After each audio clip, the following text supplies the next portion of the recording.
നമസ്കാരം. ആര്യാക്ഷൻ്റെ നേതൃത്വത്തിൽ ഏതാണ്ട് 25,000-ഓളം പോരുന്ന സൈനികരാണ് ഇപ്പോൾ സേതാഗിരിയെ ആക്രമിക്കാൻ തയ്യാറായി നിൽക്കുന്നത്. എന്തു വില കൊടുത്തും ഈ യുദ്ധം വിജയിക്കണം. സേതാഗിരി ബന്ധനസ്ഥരാക്കി വെച്ചിരിക്കുന്ന തങ്ങളുടെ രാജകുമാരനെ എങ്ങനെയും മോചിപ്പിക്കണം. ഇതാണ് ആര്യാക്ഷൻ്റെ ലക്ഷ്യം. നമുക്കറിയാം, ആര്യാക്ഷൻ്റെ സൈന്യം ഇതിനു മുമ്പ് വലിയൊരു പരാജയം നേരിട്ടിട്ടാണ് ഇപ്പോൾ അടുത്ത ഒരു ആക്രമണത്തിന് മുതിർന്നിരിക്കുന്നത്. അതിനാൽ തന്നെ ഈ സൈനികർക്കിടയിൽ പലരിലും ഈ യുദ്ധം തങ്ങൾക്ക് വിജയിക്കാൻ കഴിയുമോ എന്നുള്ള ആശങ്ക തീർച്ചയായിട്ടും ഉണ്ടാകും. അതുകൊണ്ട് തന്നെ ആക്രമണം ആരംഭിക്കുന്നതിന് മുമ്പായിട്ട് ആര്യാക്ഷൻ ഈ സൈനികരെയെല്ലാം വിളിച്ചു കൂട്ടിയിട്ട് അവരോട് സംസാരിച്ചു. അത് എല്ലാവരുടെയും ആത്മവിശ്വാസം വർദ്ധിപ്പിക്കുന്ന തരത്തിലുള്ള ഒരു പ്രസംഗമായിരുന്നു. ഇത്തരത്തിൽ യുദ്ധത്തിന് പുറപ്പെടുന്നതിന് മുമ്പ് എല്ലാ സേനാനായകന്മാരും ഇങ്ങനെയുള്ള പ്രസംഗങ്ങൾ നടത്താറുള്ളതാണ്. ഇത് തങ്ങളുടെ എല്ലാ സൈനികരും ഒരുപോലെ ആത്മവിശ്വാസത്തോടെ തങ്ങളെ പിന്തുണയ്ക്കുന്നതിന് വേണ്ടിയിട്ടാണ് ഇങ്ങനെ ഇവർ ചെയ്യുന്നത്. അദ്ദേഹം പറഞ്ഞു, നോക്കുക, നമ്മൾ ഒരു പരാജയം നേരിട്ടിട്ടുണ്ട്. എന്നാൽ ഇപ്പോൾ കാര്യങ്ങൾ അങ്ങനെയല്ല. എല്ലാം നമുക്ക് അനുകൂലമാണ്. നിങ്ങളെല്ലാവരും ചിന്തിക്കേണ്ടത് ഇത്ര മാത്രമാണ്. എങ്ങനെയും നമുക്ക് ഇവിടെ വിജയം കൈവരിക്കണം. നമുക്കെല്ലാവർക്കും ഒരു ലക്ഷ്യമുണ്ട്. നമ്മുടെ യുവരാജാവ്, അദ്ദേഹം ഇപ്പോൾ സേതാഗിരിയുടെ ബന്ധനത്തിലാണ്. അദ്ദേഹത്തെ മോചിപ്പിച്ച് തിരികെ കൊട്ടാരത്തിലെത്തിക്കുക എന്നത് നമ്മൾ ഓരോരുത്തരുടെയും കർത്തവ്യമാണ്. എന്ത് വില കൊടുത്തും നാം ആ കർത്തവ്യം നിർവഹിക്കുക തന്നെ ചെയ്യണം. അതുമാത്രമായിരിക്കണം നമ്മൾ ഓരോരുത്തരുടെയും പ്രഥമമായ ലക്ഷ്യവും. നിങ്ങൾ നോക്കുക, ഇപ്പോൾ എല്ലാം കൊണ്ടും നമുക്ക് അനുകൂലമായ സാഹചര്യമാണ്. ഭാമിനി നദിയുടെ ഒഴുക്ക് ശരിക്കും കുറഞ്ഞിരിക്കുന്നു.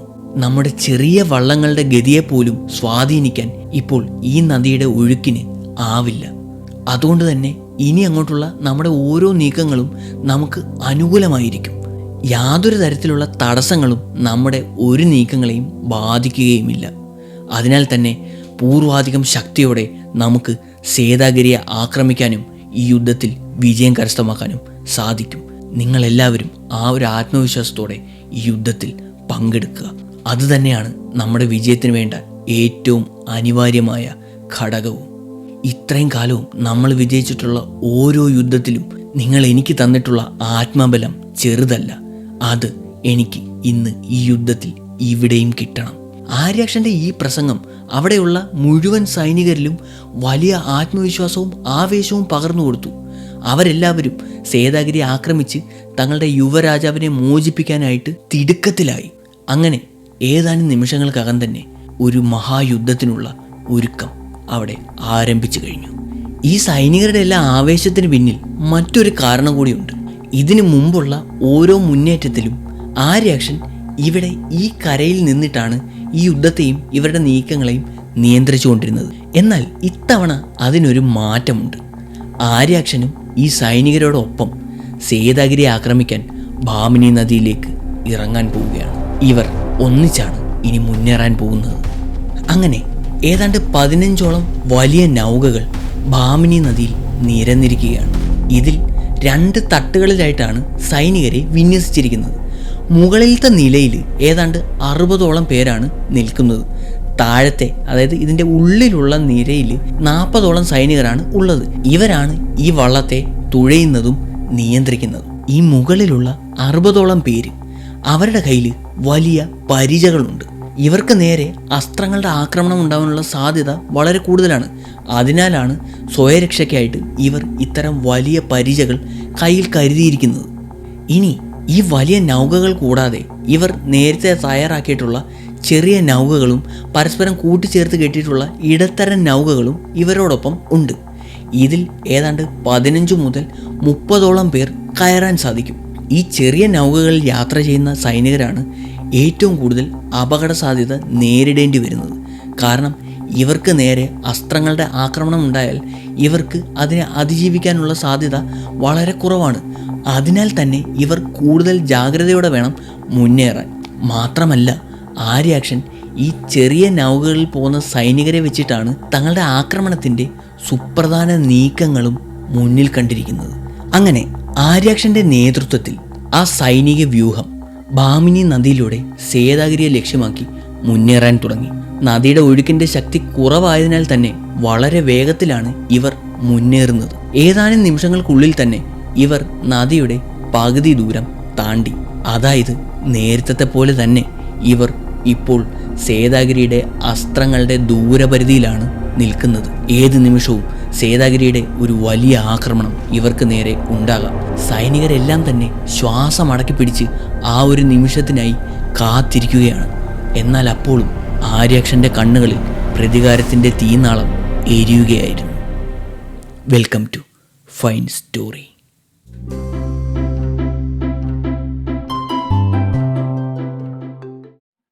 എല്ലാവരും പ്രതീക്ഷിച്ചതുപോലെ തന്നെ നിമിഷങ്ങൾക്കുള്ളിൽ സേതാഗിരിയുടെ ആക്രമണം ഉണ്ടായി.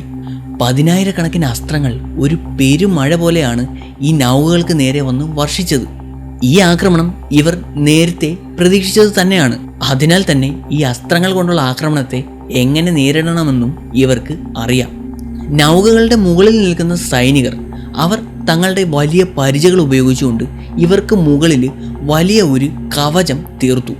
അതിനാൽ തന്നെ അസ്ത്രങ്ങൾ ഒരു പരിധിവരെ ഈ സൈനികർക്ക് ഭീഷണി ഉണ്ടാക്കിയില്ല. എന്നിരുന്നാലും പല സൈനികർക്കും അസ്ത്രങ്ങളേറ്റ് ചെറിയ പരിക്കുകളൊക്കെ ഉണ്ടാകുന്നുണ്ടായിരുന്നു. എന്നാലും തങ്ങളുടെ ജീവൻ പൊലിയാതെ പിടിച്ചു നിൽക്കാൻ ഇവർക്ക് സാധിച്ചു. ഇനി ചെറിയ വള്ളങ്ങളിൽ വരുന്ന സൈനികരുടെ കാര്യം നമുക്ക് നോക്കാം. ഇവരെല്ലാവരും തന്നെ ഈ വലിയ നൗകകളുടെ മറവിൽ പിന്നിലായിട്ടാണ് അണിനിരന്നിരിക്കുന്നത്. അതുകൊണ്ട് തന്നെ ഈ അസ്ത്രങ്ങളൊന്നും തന്നെ ഇവരുടെ മേലേക്ക് വന്ന് പതിക്കുന്നുണ്ടായിരുന്നില്ല. അങ്ങനെ അസ്ത്രങ്ങൾ കൊണ്ടുള്ള സേതാഗിരിയുടെ ആദ്യ ആക്രമണത്തെ ചെറുത്ത് നിൽക്കാൻ ആര്യാക്ഷൻ്റെ സൈനികർ വിജയിച്ചു. ഒരു കാര്യം ഓർക്കുക, ഇപ്പോഴും ആര്യാക്ഷൻ്റെ മുഴുവൻ സൈനികരും ഈ നൗകകളിൽ കയറിയിട്ടില്ല. പകുതിയോളം പോകുന്ന സൈനികർ ഇപ്പോഴും ഭാമിനി നദിയുടെ മറുകരയിൽ കാത്തു നിൽക്കുകയാണ്. ഇവിടെയാണ് ശരിക്കും പറഞ്ഞാൽ നേരത്തെ പറഞ്ഞ ഈ ചെറിയ നൗകകളുടെ ഉപയോഗം. ആര്യാക്ഷൻ്റെ നേതൃത്വത്തിൽ ഈ നൗകകൾ അതിവേഗത്തിൽ മുന്നോട്ട് നീങ്ങിക്കൊണ്ടേയിരിക്കുകയാണ്. ഈ വലിയ നൗകകളുടെ മറവിലാണ് ഈ ചെറിയ വള്ളങ്ങൾ മുന്നോട്ട് നീങ്ങുന്നത്. ഇതേ സമയം മുകളിൽ നിന്നും സേതാഗിരിയുടെ അസ്ത്രങ്ങൾ കൊണ്ടുള്ള ആക്രമണം കൂടുതൽ ശക്തമായിട്ട് തന്നെ തുടർന്നുകൊണ്ടേയിരുന്നു. എന്നാൽ കുറച്ച് ദൂരം കൂടി മുന്നോട്ട് ചെന്നതോടെ ആര്യാക്ഷൻ്റെ അടുത്ത നിർദ്ദേശം വന്നു. ഇനി നമ്മളുടെ നൗകകൾ ഒന്നും തന്നെ ഒരടി പോലും മുന്നോട്ടേക്ക് നീങ്ങാൻ പാടില്ല. ഇനി ഏതാണ്ട് 150 മീറ്ററോളം മാത്രമേ കരയിലേക്ക്, അതായത് സേതാഗിരിയിലേക്ക് ഇവർക്ക് ദൂരമുള്ളൂ. ഈ സാഹചര്യത്തിലാണ് ആര്യാക്ഷൻ ഇത്തരത്തിലൊരു നിർദ്ദേശം മുന്നോട്ട് വയ്ക്കുന്നത്. അതോടെ ഈ നൗകകളെല്ലാം തന്നെ നിശ്ചലമായി. അവർ ഇപ്പോൾ നദിയിൽ ഒരിടത്ത് തന്നെ നിലയുറപ്പിച്ചിരിക്കുകയാണ്. അപ്പോഴും സേതാഗിരി തങ്ങളുടെ ആക്രമണം തുടർന്നുകൊണ്ടേയിരുന്നു. ഒരുപക്ഷെ സേതാഗിരിയുടെ സൈനികരും ആലോചിക്കുന്നുണ്ടായിരിക്കാം, എന്തുകൊണ്ടാണ് ആര്യാക്ഷൻ്റെ സേന അവരുടെ നൗകകളെല്ലാം നിശ്ചലമാക്കിയിരിക്കുന്നത്, എന്തായിരിക്കും അവർ മുന്നോട്ടേക്ക് വരാത്തതെന്ന്.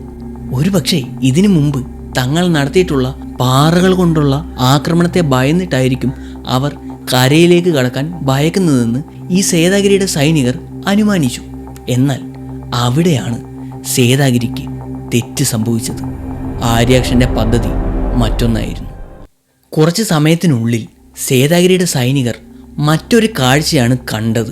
ഈ 15 നൗകകളിൽ നിന്നും 7ഓളം നൗകകളും കുറേയധികം ചെറുവള്ളങ്ങളുമായിട്ട് ഈ ഭാമിനി നദിയിൽ നിന്നും തിരികെ പോകുന്നു. എത്ര ആലോചിച്ചിട്ടും എന്തിനാണ് ഈ പകുതിയോളം നൗകകളും വള്ളങ്ങളും തിരികെ പോകുന്നതെന്ന് ഇവർക്ക് മനസ്സിലായില്ല. എന്നാൽ ഏതാനും സമയത്തിനുള്ളിൽ തന്നെ ഈ പോയ നൗകകളും ചെറുവള്ളങ്ങളും തിരികെ വന്ന് ഈ സൈന്യത്തിനോടൊപ്പം അണിനിരുന്നു. അപ്പോഴും സേതാഗിരി തങ്ങളുടെ അസ്ത്രങ്ങൾ കൊണ്ടുള്ള ആക്രമണം അതിശക്തമായി തന്നെ തുടരുകയാണ്. ഇവിടെ ആര്യാക്ഷൻ്റെ സൈനികർ ഇതിനെയെല്ലാം നല്ല രീതിയിൽ തന്നെ ചെറുത്തു നിൽക്കുന്നുമുണ്ട്. സമയം പിന്നെ മുന്നോട്ട് കടന്നുപോയി. വീണ്ടും 7ഓളം വലിയ നൗകകളും കുറച്ച് ചെറുവള്ളങ്ങളും തിരികെ മറുകരയിലേക്ക് യാത്ര ചെയ്തു. ഒട്ടും വൈകാതെ ഈ പോയ അതേ നൗകകൾ തിരികെ വന്ന് ഇവരോടൊപ്പം അണിനിരക്കുന്നുമുണ്ട്.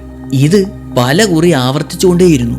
കുറച്ച് സമയം കഴിഞ്ഞതോടെ സേതാഗിരിയുടെ സൈനികർക്ക് ഒരു കാര്യം ബോധ്യമായി. ഈ നൗകകൾ വെറുതെ മറുകരയിലേക്ക് പോകുന്നതല്ല, അവരവിടെ പോയിട്ട് അവിടെ നിന്നും ബാക്കിയുള്ള സൈനികരെ കൂടി തിരിച്ച് ഇവിടേക്ക് കൊണ്ടുവരുന്നതാണ്. എന്നാൽ അപ്പോഴും ഒരു സംശയം ഇവർക്ക് ബാക്കി നിന്നു. ഇവർ ഓരോ തവണ പോയി കൊണ്ടുവരുന്ന സൈനികരെ ഇവർ എങ്ങോട്ടേക്കാണ് കയറ്റുന്നത്? ഈ നൗകകൾക്ക് ഇത്രയധികം സൈനികരെ ഉൾക്കൊള്ളാനുള്ള ശേഷി ഉണ്ടെങ്കിൽ തീർച്ചയായിട്ടും ഇവർ ആദ്യ തവണ തന്നെ തങ്ങളുടെ മുഴുവൻ സൈനികരെയും ഒന്നിച്ച് ഈ നൗകകളിൽ കയറ്റി കൊണ്ടുവന്നേനെ. പിന്നെ എന്തുകൊണ്ടാണ് ഇവർ പലതവണയായിട്ട് പോയി ഈ സൈനികരെ ഇങ്ങോട്ടേക്ക് കൊണ്ടുവരുന്നത്? തീർച്ചയായിട്ടും ഇവിടെ എന്തോ ഒന്ന് സംഭവിക്കുന്നുണ്ട്. എന്തൊക്കെയോ പദ്ധതികൾ ഇവിടെ ദൃക്കാമതിപുരി ആവിഷ്കരിക്കുന്നതായിട്ട് സേതാഗിരിയുടെ ഈ സൈനികർക്ക് തോന്നി. ഇതുവരെയും അവർ ആക്രമണത്തിൽ മാത്രമായിരുന്നു ശ്രദ്ധ ചെലുത്തിക്കൊണ്ടിരുന്നത്. എന്നാൽ ഇപ്പോൾ അവർ ദൃക്കാമതിപുരിയുടെ ഓരോ നീക്കങ്ങളും കൂടുതൽ ശ്രദ്ധയോടെ വീക്ഷിക്കാൻ തുടങ്ങി. അപ്പോഴാണ് ഒരു കാര്യം സേതാഗിരിയുടെ സൈനികർക്ക് മനസ്സിലായത്. ഈ വലിയ നൗകകളിൽ നിന്നും ഇടയ്ക്കിടയ്ക്ക് കുറേശ്ശെ സൈനികർ ഈ നദിയിലേക്കെടുത്ത് ചാടുന്നുണ്ട്. എന്നാൽ നദിയിലേക്ക് ചാടുന്ന സൈനികരെ പിന്നീട് കാണാൻ കഴിയുന്നതേയില്ല. എന്താണ് അവിടെ സംഭവിക്കുന്നത്?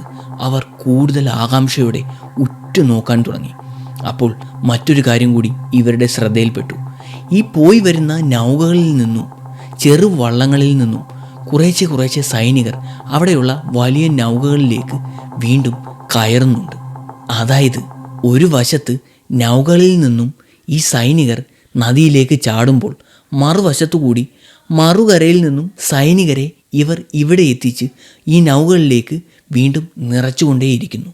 അപ്പോൾ ഈ നൗകകളിൽ നിന്നും നദിയിലേക്ക് ചാടുന്ന സൈനികർ എവിടേക്കാണ് മറയുന്നത്? എത്ര ആലോചിച്ചിട്ടും ഇവിടെ എന്താണ് സംഭവിക്കുന്നതെന്ന് ഈ സൈനികർക്ക് മനസ്സിലായില്ല. അവിടെയാണ് ആര്യാക്ഷൻ്റെ തന്ത്രപ്രധാനമായ ഒരു നീക്കം നാം തിരിച്ചറിയേണ്ടത്. ഇപ്പോൾ ഇവിടെ ഈ നൗകകൾ വന്ന് നിരന്നിരിക്കുന്നത് ദ്വീപിൽ നിന്നും ഏതാണ്ട് 150 മീറ്ററോളം അകലത്തിലാണെന്ന് നമ്മൾ നേരത്തെ പറഞ്ഞുവല്ലോ. അതിനൊരു കാരണമുണ്ട്. സേതാഗിരി തങ്ങളുടെ അസ്ത്രങ്ങൾ എയ്യുന്ന ഒരു വിധം അത് ആര്യാക്ഷൻ നേരത്തെ തന്നെ ശ്രദ്ധിച്ചിരുന്നു. ഈ ദ്വീപിൻ്റെ മുകളിൽ നിന്നും അസ്ത്രങ്ങൾ നദിയിലേക്ക് തൊടുക്കുന്നത് പരമാവധി ദൂരം എത്തുന്ന രീതിയിലാണ്. അതായത് ഈ അസ്ത്രങ്ങൾ അല്പം ചരിച്ച് ഒരു പ്രത്യേക കോണളവിലാണ് ഇവർ തൊടുക്കുന്നത്. അങ്ങനെയാണെങ്കിൽ മാത്രമേ ഈ അസ്ത്രങ്ങൾ പരമാവധി ദൂരത്തിൽ ചെന്ന് ഈ നൗകകൾക്ക് മുകളിൽ പതിക്കുകയുള്ളൂ. ഇത്തരത്തിൽ ചരിഞ്ഞ കോണളവിൽ അസ്ത്രങ്ങൾ എയ്യുമ്പോൾ ഏതാണ്ട് ദ്വീപിൽ നിന്നും 150 മീറ്റർ ദൂരത്തിനപ്പുറത്തേക്ക് മാത്രമാണ് അസ്ത്രങ്ങൾ വന്ന് പതിക്കുന്നത്. ഇത് മനസ്സിലാക്കിയിട്ടാണ് ആര്യാക്ഷൻ ഈ 150 മീറ്റർ ദൂരപരിധിയിലെത്തിയപ്പോൾ ഈ നൗകകളെല്ലാം നിശ്ചലമായി നിൽക്കുവാൻ ആവശ്യപ്പെട്ടത്. അതായത് ഇപ്പോൾ ഈ നൗകകളിൽ നിന്നും നദിയിലേക്ക് ചാടുന്ന സൈനികർ ഇനിയുള്ള 150 മീറ്റർ ദൂരപരിധിയിലേക്ക് നീന്തിയാണ് കടക്കാൻ പോകുന്നത്. അവിടെ ഈ അസ്ത്രങ്ങളുടെ ഭീഷണി ഒട്ടും തന്നെ ഇല്ല. അപ്പോൾ ഈ സൈനികർ നദിയിലേക്ക് എടുത്ത് ചാടിയ ശേഷം നദിയുടെ അടിത്തട്ടിലൂടെ മുങ്ങാങ്കുഴിയിട്ടും ശ്വാസം പിടിച്ചുമാണ് ഈ സേതാഗിരിയുടെ സൈനികരുടെ കണ്ണിൽ പെടാതെ ദ്വീപിലേക്ക് നീന്തി കയറുന്നത്. അതും കോട്ടവാതിലിന് മുന്നിലുള്ള തെളിഞ്ഞ ഭാഗങ്ങളിലേക്ക് ഈ സൈനികരാരും തന്നെ നീന്തി ചെന്ന് കയറിയില്ല. അവരെല്ലാവരും തന്നെ ഇരുവശങ്ങളിലുള്ള ഈ കണ്ടൽക്കാടുകൾക്കിടയിലേക്കാണ് ചെന്ന് നീന്തി കയറിയത്. അതിനാൽ തന്നെ മുകളിൽ ആക്രമണത്തിൽ മാത്രം ശ്രദ്ധ ചെലുത്തിക്കൊണ്ടിരുന്ന ഈ സേതാഗിരിയുടെ സൈനികർ ആരും തന്നെ ഇവരുടെ ഈ നീക്കം ശ്രദ്ധിച്ചതേയില്ല. എന്തായാലും അപകടം തിരിച്ചറിഞ്ഞതോടെ സേതാഗിരി തങ്ങളുടെ ആക്രമണ രീതി മാറ്റി. അവർ നൗകകളെ മാത്രം ലക്ഷ്യം വെച്ച് അസ്ത്രങ്ങൾ എയ്യുന്ന രീതി മാറ്റിയിട്ട് പരക്കെ ദ്വീപിൽ നിന്നും നൗകകൾ കിടക്കുന്നതും വരെയുള്ള മുഴുവൻ ദൂരത്തേക്കും ഇവർ അസ്ത്രങ്ങൾ എയ്യുവാൻ തുടങ്ങി. അതോടെ നദിയിലൂടെ നീന്തി കരയിലേക്ക് കടക്കുക എന്നുള്ള ആര്യാക്ഷൻ്റെ തന്ത്രം ഫലിക്കാതെയായി.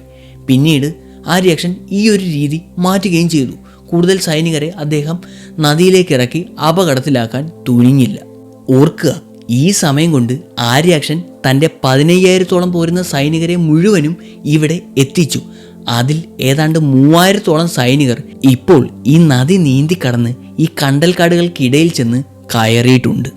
അവർ ഈ കോട്ടവാതിലിൻ്റെ 2 വശങ്ങളിലുമുള്ള കണ്ടൽക്കാടുകളിലായിട്ട് വിഭജിച്ചാണ് ചെന്ന് കയറിയിരിക്കുന്നത്.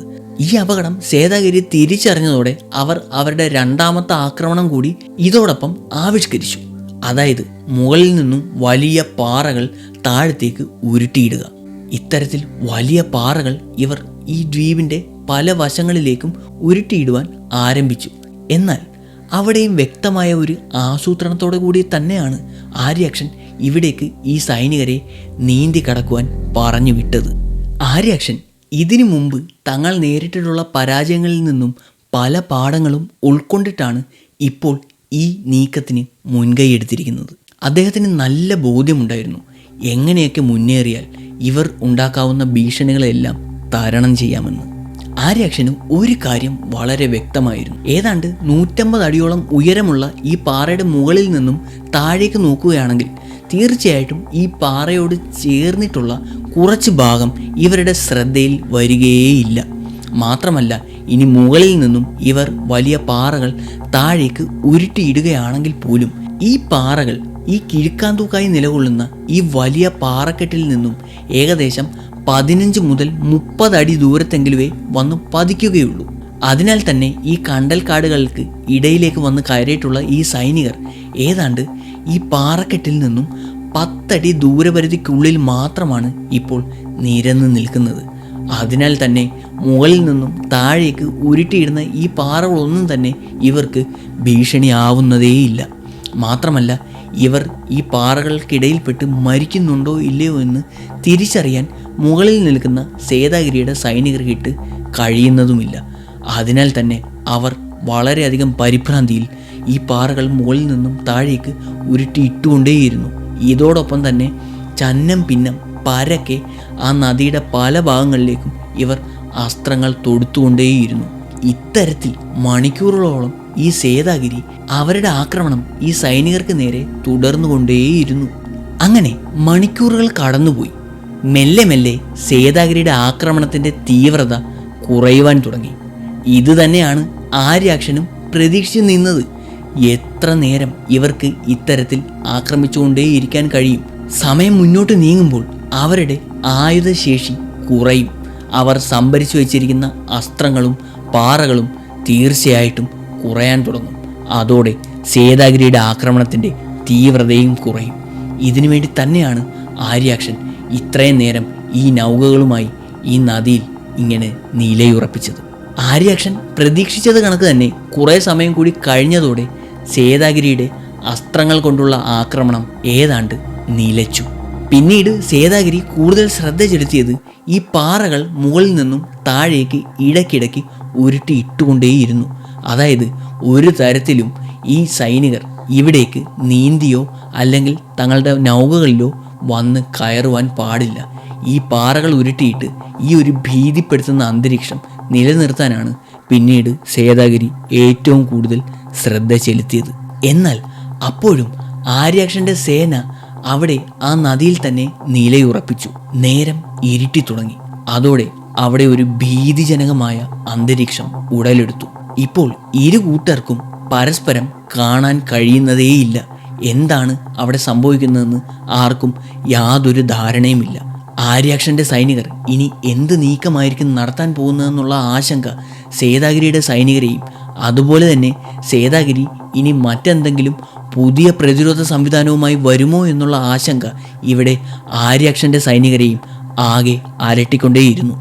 ഒരു കാര്യം ഓർക്കുക, ഇവിടെ ഈ കണ്ടൽക്കാടുകൾക്കുള്ളിൽ 3000-ഓളം പോരുന്ന ആര്യാക്ഷൻ്റെ സൈനികർ കുറേ നേരമായി നിലയുറപ്പിച്ചിരിക്കുകയാണ്. അവർ ഈ നദിയുടെ അതിശക്തമായ തണുപ്പിനെയും ഈ കണ്ടൽക്കാടുകൾക്കിടയിലുള്ള ചെറു പ്രാണികളുടെ ആക്രമണത്തെയും നേരിട്ടുകൊണ്ടിരിക്കുകയാണ്. അവർക്ക് എന്താണ് ഇവിടെ സംഭവിക്കുന്നതെന്ന് യാതൊരു ധാരണയുമില്ല. ഏത് നിമിഷവും സേതാഗിരിയുടെ ആക്രമണം ഇവർക്ക് നേരെ ഉണ്ടാകാമെന്നുള്ള ഭയത്തിലാണ് ഇവർ ഇവിടെ കഴിഞ്ഞുകൂടുന്നത്. അങ്ങനെ പിന്നെയും രാത്രിയുടെ പല യാമങ്ങളും കടന്നുപോയിക്കൊണ്ടേയിരുന്നു. എന്നാൽ ഈ രാത്രിക്ക് വേണ്ടിയും ആര്യാക്ഷൻ ചില പദ്ധതികൾ ആസൂത്രണം ചെയ്തിട്ടുണ്ടായിരുന്നു. അദ്ദേഹത്തിൻ്റെ അടുത്ത പദ്ധതി അവിടെ ആവിഷ്കരിക്കാൻ ആരംഭിച്ചു. ഇപ്പോൾ ഇവിടെ അണിനിരന്നിരിക്കുന്ന ഈ നൗകകൾക്കുള്ളിൽ വലിയ പാറക്കഷ്ണങ്ങളും തടിക്കഷ്ണങ്ങളും കരുതാൻ ഇദ്ദേഹം തൻ്റെ സൈനികരോട് ആവശ്യപ്പെട്ടിട്ടുണ്ടായിരുന്നു. അപ്രകാരം തന്നെ അവർ ഈ നൗകകൾക്കുള്ളിൽ ധാരാളം പാറകളും വലിയ തടിക്കഷ്ണങ്ങളുമെല്ലാം കൂട്ടിയിട്ടിട്ടുണ്ടായിരുന്നു. ഈ പാറകളും തടിക്കഷ്ണങ്ങളും ഇടയ്ക്കിടയ്ക്ക് നദിയിലേക്കെടുത്ത് എറിയുവാൻ ആര്യാക്ഷൻ തൻ്റെ സൈനികരോട് ആവശ്യപ്പെട്ടു. ആര്യാക്ഷൻ്റെ നിർദ്ദേശം കിട്ടിയതും ഒട്ടും വൈകാതെ തന്നെ ഓരോ നൗകകളിൽ നിന്നും ഇടയ്ക്കിടയ്ക്ക് പാറകളും തടിക്കഷ്ണങ്ങളും എല്ലാം ഈ നദിയിലേക്ക് ഇവർ എടുത്ത് എറിയുവാൻ തുടങ്ങി. ഈ പാറകൾ നദിയിലേക്ക് വന്ന് വീഴുന്ന ശബ്ദം കേട്ടപ്പോൾ മുകളിൽ നിൽക്കുന്ന സേതാഗിരിയുടെ സൈനികർ കരുതിയത് ഇരുട്ടിൻ്റെ മറവിൽ ആര്യാക്ഷൻ തൻ്റെ സൈനികരെ വീണ്ടും ഈ ദ്വീപിലേക്ക് നീന്തി കയറ്റുവാൻ ശ്രമിക്കുകയാണ് എന്നാണ്.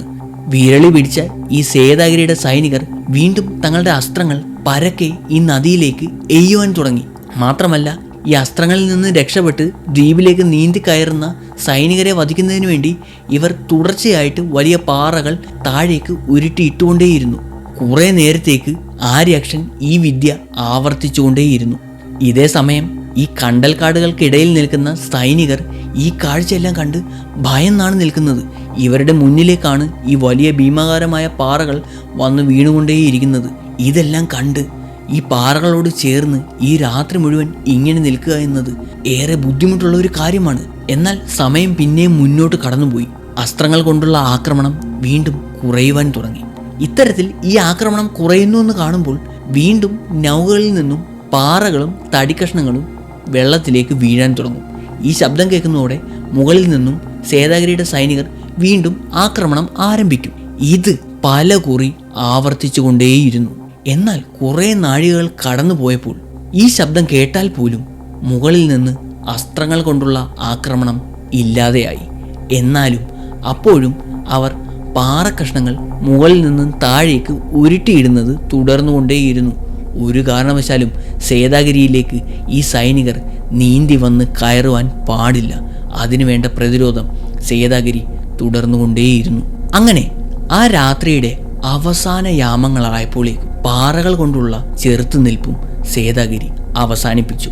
അതിന് ഒരർത്ഥമേ ഉള്ളൂ. അവരുടെ കൈവശമുള്ള പാറകളുടെ ശേഖരം ഏതാണ്ട് തീർന്നിരിക്കുന്നു. ഇനി തങ്ങൾക്ക് ധൈര്യമായി ദ്വീപിലേക്ക് കടക്കാൻ കഴിയും. എന്നാലും ആര്യാക്ഷൻ തൻ്റെ ഈ കബളിപ്പിക്കൽ തന്ത്രങ്ങൾ ആവർത്തിച്ചുകൊണ്ടേയിരുന്നു. ഇതിനോട് ഒരു തരത്തിലും സേതാഗിരി പ്രതികരിക്കുന്നതേയില്ല. അതോടെ ആര്യാക്ഷൻ തൻ്റെ സൈനികർക്ക് ഒരു നിർദ്ദേശം നൽകി. തങ്ങളുടെ നൗകകൾ മുന്നോട്ടേക്ക് നീക്കുക. ഈ ഇരുട്ട് മായും മുമ്പ് എത്രയും വേഗം തങ്ങൾ ദ്വീപിൽ എത്തിച്ചേരണം. അങ്ങനെ ആ രാത്രി ഇരുട്ടി വെളുത്തപ്പോഴേക്കും സേതാഗിരി കണ്ട കാഴ്ച ഞെട്ടിക്കുന്നതായിരുന്നു. തങ്ങളുടെ കോട്ടവാതിലിന് മുന്നിൽ ആര്യാക്ഷൻ്റെ മുഴുവൻ സൈനികരും അണിനിരന്നിരിക്കുന്നു. ഈ കാഴ്ച കണ്ട് എന്ത് ചെയ്യണമെന്നറിയാതെ സേതാഗിരി പകച്ചു നിന്നു. ഞാൻ നിങ്ങളെ ഒരിക്കൽ കൂടി ഫൈൻ സ്റ്റോറിയിലേക്ക് സ്വാഗതം ചെയ്യുന്നു. See you again.